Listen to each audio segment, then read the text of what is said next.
بسم اللہ الرحمن الرحیم۔ ہائی ویورز، السلام علیکم۔ میں ہوں عبدالباسط اور آپ دیکھ رہے ہیں رائلس ٹی وی۔ تو خواتین و حضرات، chief justice Peshawar high court justice Waqar Ahmad Seth انتقال کر گئے۔ ان کی وجہ شہرت جنرل پرویز مشرف کے خلاف فیصلہ اور ان کی لاش کو ڈی چوک پہ لٹکانے کے حوالے سے وہ کافی مشہور رہے ہیں، لیکن ان کے اور بھی بہت فیصلے ہیں۔ ان کا ایک فیصلہ army chief general Qamar Javed Bajwa اور ملٹری کورٹ کے خلاف رہا ہے۔ آج ہم یہ سب بتائیں گے۔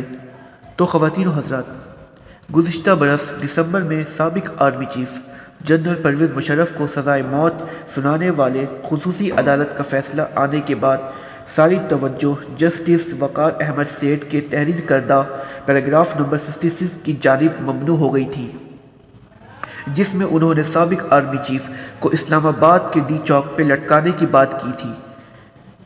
جسٹس وقار احمد سیٹھ سابق army chief general Pervez Musharraf کو سزائے موت سنانے والی اس خصوصی عدالت کے سربراہ تھے۔ اس کے علاوہ آپ کو سب سے اہم فیصلہ بتاؤں جو انہوں نے ملٹری کورٹ سے سزائے یافتہ 70 سے زائد افراد کی اپیلوں کو منظور کیا تھا، اور اس پوری صورتحال میں اس تمام تر فیصلوں کے خلاف درخواست گزاروں کے حق میں فیصلہ دے دیا تھا چیف جسٹس وقار احمد سیٹھ نے۔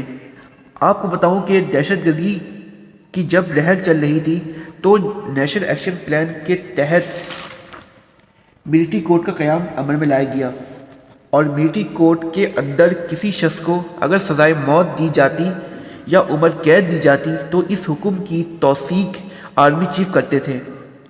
ان تمام تر 70 لوگوں کو جسٹس وقار احمد سیٹھ نے باعزت بری قرار دیا تھا، کیونکہ ثبوت جو ہیں وہ بہت کم تھے، اور اس کے اوپر فوج کے ڈینٹس کے اندر کچھ تفتیش بھی ہو رہی تھی، کیونکہ آپ ایک دہشت گرد فیلڈ کے اندر فوج کے اوپر بندوق تانے ہوتا ہے، اس کے کمپاؤنڈ میں لے کر گرفتار کرتے ہیں، لیکن عدالت بہت سی ایسی باتیں ہوتی ہیں انلیگل امپلیمنٹ ہوتی ہے جن پر ثبوت نہیں فراہم کیے جاتے، اور اسی سے ملٹری کورٹ کا قیام عمل میں لایا گیا تاکہ ایسے لوگوں کو سزائیں دی جائیں۔